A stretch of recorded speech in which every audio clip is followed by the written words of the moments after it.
নিরপেক্ষ নির্বাচন খুব বেশি হয়নি। পরিষ্কার নির্বাচন মানে কোনো ধরনের প্রেশারবিহীন নির্বাচন এগুলো হয়নি 2015 সালের থেকে, হয়তো আমরা একটা আন্দাজ করতে পারি।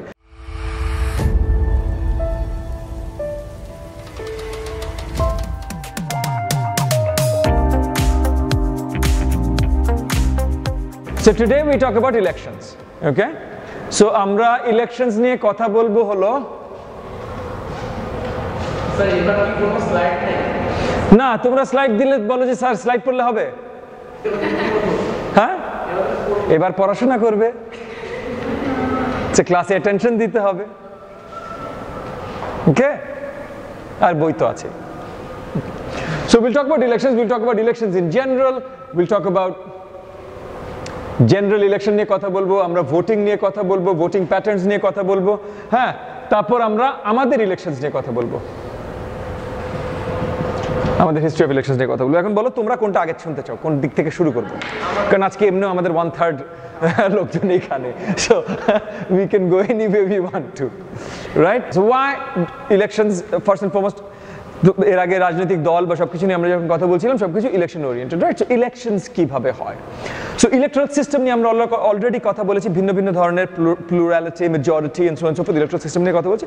আজকে আমরা একটু ইলেকশনস নিয়ে কথা বলি। সো ইলেকশনস কিভাবে হয়, সো অনেক ধরনের ভিন্ন ভিন্ন ইলেকশনস আছে। যেমন মনে করো আমাদের দেশের কথা বললে, আমাদের দেশে তোমার লোকাল ইলেকশনস আছে, ন্যাশনাল ইলেকশনস আছে, আবার আমাদের প্রেসিডেন্সিয়াল ইলেকশন, লোকাল ইলেকশন আর ন্যাশনাল ইলেকশন না, পার্লামেন্টে ইলেকশন হয়, রাইট?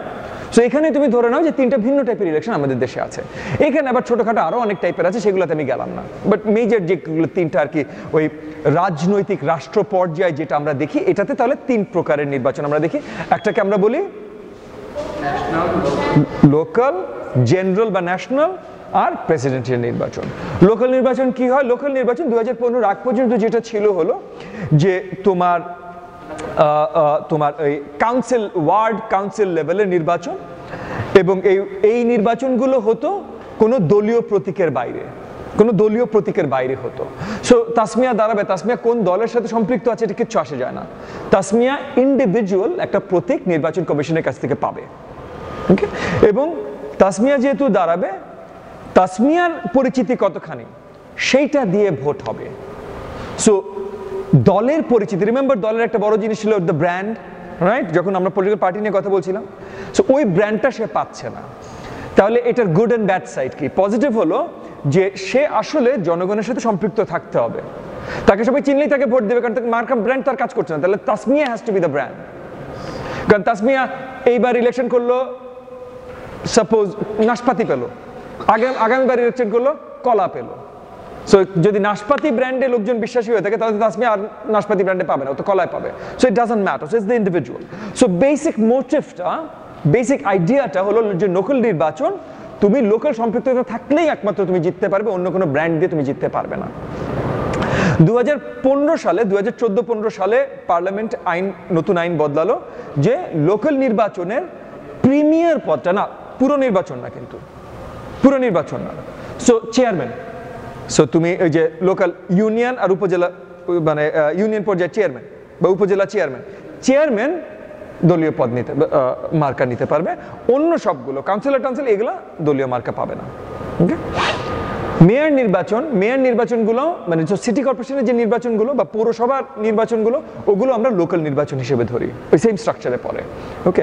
যেহেতু সেম স্ট্রাকচারে পড়ে, ওগুলো ছিল তাহলে আগে মার্কা ছাড়া মানে তার নামে মার্কা। কিন্তু 2014-15 সালে এই আইনটা বদলানোর পর 15 সাল থেকে যতগুলো লোকাল নির্বাচন হয়েছে, স্থানীয় সরকার নির্বাচন বলি আমরা, লোকাল নির্বাচন বাংলায় আমরা বলি স্থানীয় সরকার নির্বাচন হয়েছে, সেগুলোতে টপ পদগুলো দলীয় মার্কায় গেছে। এখানে স্ট্যাটিস্টিক্যালি আমরা দুটো জিনিস খেয়াল করি, স্ট্যাটিস্টিক্যালি একটা জিনিস খেয়াল করেছি, নন স্ট্যাটিস্টিক্যালি আরেকটা জিনিস খেয়াল করেছি। স্ট্যাটিস্টিক্যালি একটা জিনিস খেয়াল করেছি হলো যে মেজরিটি ভোট তোমার দলীয় মার্কায় চলে যায়, মেজরিটি ভোট দলীয় মার্কায় চলে যায়। আর নন স্ট্যাটিস্টিক্যালি, কারণ এখানে অবভিয়াসলি এই নির্বাচনটা হবার পর থেকে আমরা মোটামুটি একটা আন্দাজ করতে পারি যে হয়তো নিরপেক্ষ নির্বাচন খুব বেশি হয়নি, রাইট? নিরপেক্ষ নির্বাচন খুব বেশি হয়নি।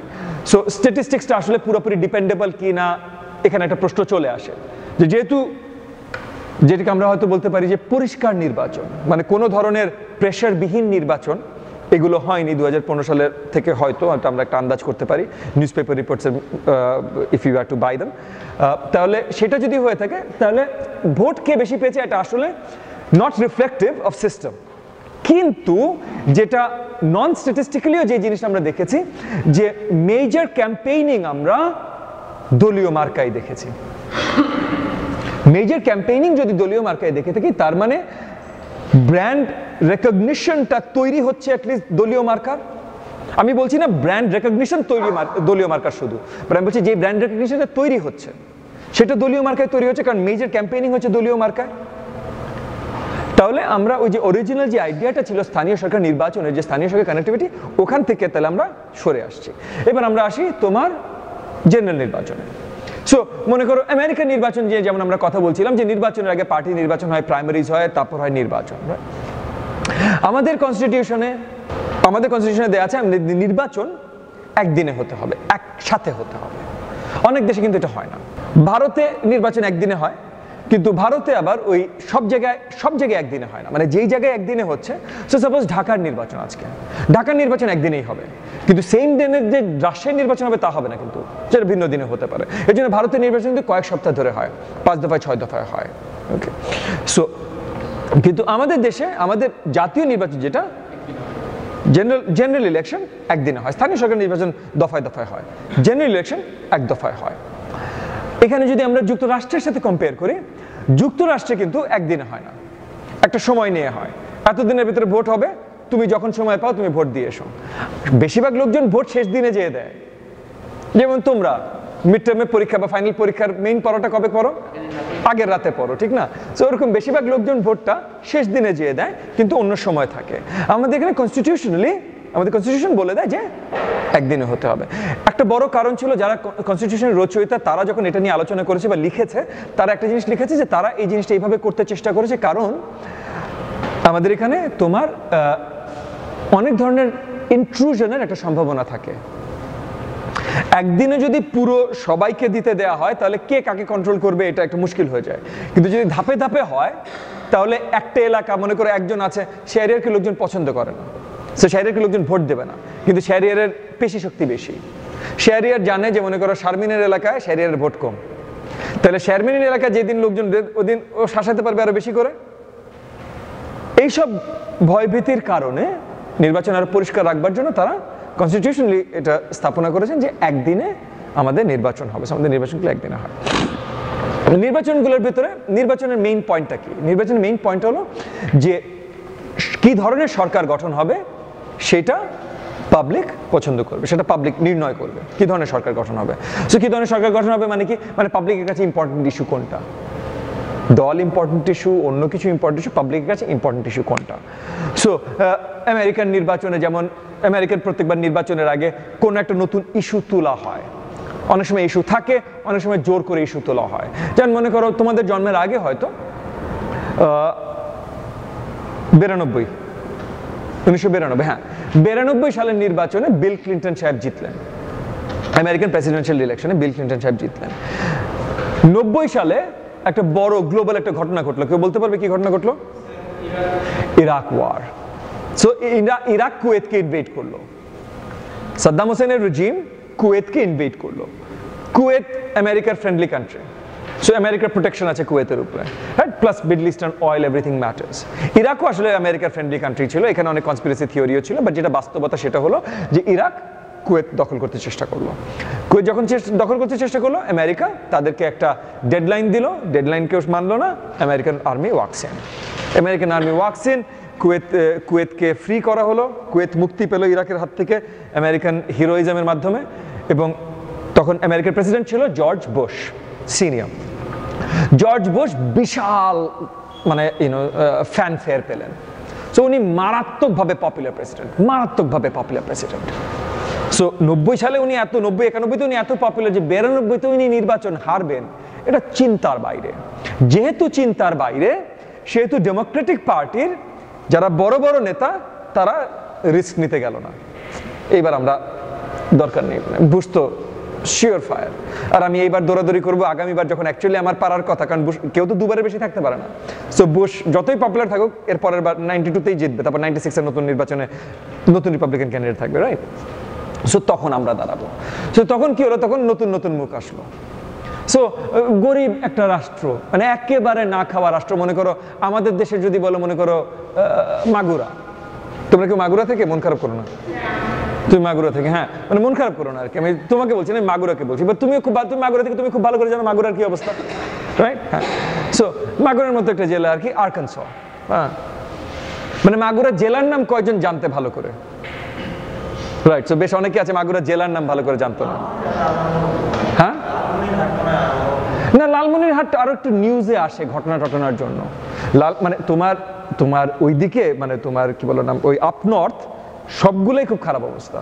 ওকে, কারণ আমাদের আপ নর্থে কোনো ইন্ডাস্ট্রি নেই, তোমার মানে গ্রেটার রংপুরে কোনো ইন্ডাস্ট্রি নেই, তোমার কোনো কি বলো নাম যাতায়াত সঠিকভাবে নেই, প্রপার হাইওয়ে সিস্টেম নেই, একটা ছোট্ট হাইওয়ে কানেক্ট করে পুরো এতগুলা জেলাকে, বুঝছো? সো ওই পুরোটারই খারাপ অবস্থা। বাট এটলিস্ট মানে কিছু কিছু নাম জানো, লালমনিরহাটের নাম লোকজন জানে, জানো? যা কি যেন বলছিলাম, কই ছিলাম? প্লাস সাইজও ছোট, মাগুরা একদম একটু পিঠি। হ্যাঁ, সো ওই মানে মনে করো এখন মাগুরার নামই অনেকে তোমরা জানতে না। সো বিল ক্লিনটন হলো মনে করো মাগুরার এমপি আর কি। হ্যাঁ, তো বিল ক্লিনটন হলো তোমার আরকানসোর গভর্নর। ওকে, সো সে একটা একভাবে মনে করো বলতে পারো চান্সই নিল যে মানে না, বড়রা কেউ নাই, তাহলে আমি যাই। যে সে নতুন একটা ইস্যু তৈরি করলো ইকোনমি, অর্থনীতি। হ্যাঁ, যুদ্ধে জিতেছে অনেক বড় কথা, ভালো কথা, অর্থনীতির মন্দার কি হবে? অর্থনীতি কিন্তু আসলে মন্দা ছিল না ওই সময়টা, এখনো যদি তোমরা যে রিপোর্ট দেখো আর কি, মন্দা ছিল না। আপস এন্ড ডাউন একটু, মানে ওই 2 মাসের ডিপ, 6 মাসের ডিপ হয় না, এরকম একটা। কিন্তু ও এটাকে ইস্যু নিয়ে দিল দৌড়, বিল ক্লিনটন এটাকে ইস্যু মানিয়ে দিল দৌড়। Economy, it's the economy stupid tagline ছিল পুরো, মানে ফুল ক্যাম্পেইনের ট্যাগলাইন ছিল ইটস দ্য ইকোনমি স্টুপিড। ওকে, এই ট্যাগলাইনটা প্রথমে বুশ সাহেব পাত্তাও দিল না, ইকোনমি সব ঠিক আছে, আমি একটা সুপার হিরো, কোত্থেকে মাগুরার ছেলে আসছে ব্যান করে, পাত্তাই দিল না। স্টেট টু স্টেট হঠাৎ করে it becomes the buzzword. The media picks it up. Remember we talked about media and communication? The media picks it up. Because media-তে মজার কোনো খবর নাই। Politics মরা। কেন মরা? ইলেকশন এমনি জিতবে বুশ। ইলেকশন এমনি বুশ জিতবে, ও সুপার হিরো, এখন যুদ্ধে জিতে বুঝছো না, সুপার হিরো এমনি জিতবে। সো খবর করার কিছু নেই। তাহলে নতুন এটাই দেখতেও সুন্দর, ওকে ক্যামেরায় দেখতে ভালো লাগে। Have you seen Bill Clinton? হ্যাঁ, মানে as far as American politics goes, খারাপ দেখতে না তো, রাইট? আই ডোন্ট নো, মানে ইনজাম আমারও ভালো জানতে পারে, বাট লোকজন মনে করে তাই আর কি। হ্যাঁ, সো তাহলে দেখতেও ভালো, ক্যামেরাতে ভালো দেখায়, একটু বাজ আসছে, লোকজন একটু টিউন ইন করছে শুনতে, এই কি ঘটনা। তো নিউজের খোরাক লাগে না, যেমন মনে করো আমাদের দেশে, তুমি চিন্তা করো যে আমাদের দেশে নিউজ কি, সাকিব খান তার স্ত্রীর সাথে বিয়ে করবে কি করবে না এটা নিয়ে দ্বন্দ্ব চলছে, এটা নিয়ে এক সপ্তাহ বিশাল নিউজ। কোটা আন্দোলনের একদম মাঝখানে, রাইট, বিশাল একটা তোমার স্ক্যান্ডাল মানে বিশাল একটা খবর আসলো যে তোমার হেলমেট বাহিনীর ছেলেপেলেরা হাতুড়ি নিয়ে, live video you saw, everybody saw, হাতুড়ি নিয়ে রাজশাহী ইউনিভার্সিটিতে একটা ছেলেকে পিটাচ্ছে হাতুড়ি নিয়ে। Can you imagine? কোনো সময় পেরেক লাগিয়েছো? একটু গুতা লেগেছে? হ্যাঁ, পুরো শক্তি দিয়ে হাতে, ভিডিওতে দেখা যাচ্ছে পুরো শক্তি দিয়ে ক্রিকেট ব্যাটের মতো 6 মারার মতো সুইং করে হাতুড়ি দিয়ে মারছে। Within 24 hours of the news cycle, everybody forgets that. Shakib Khan বিয়ে করবে কি করবে না, এবার তোর কি? সাকিব খান করবে কি করবে না, এটা আমার কি আর তোমার কি?